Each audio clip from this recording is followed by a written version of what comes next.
Kalau punya rumah seperti ini, kira-kira spot favorit kalian yang mana? Yang pertama ada taman, yang bisa kamu bangun gazebo seperti ini. Bisa jadi area favorit kalau kamu suka healing dadakan. Yang kedua tentunya ada kamar utama.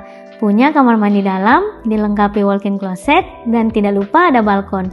Buat kalian yang morning person dan tim kerja sambil rebahan, ini bisa jadi spot favorit kalian.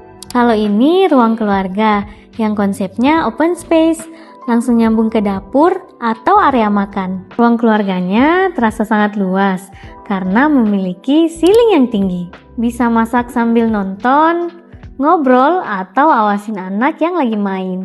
Ini sih area favorit banget buat ibu rumah tangga ya. Gimana? Kira-kira spot favorit kalian yang mana? Komen di bawah ya.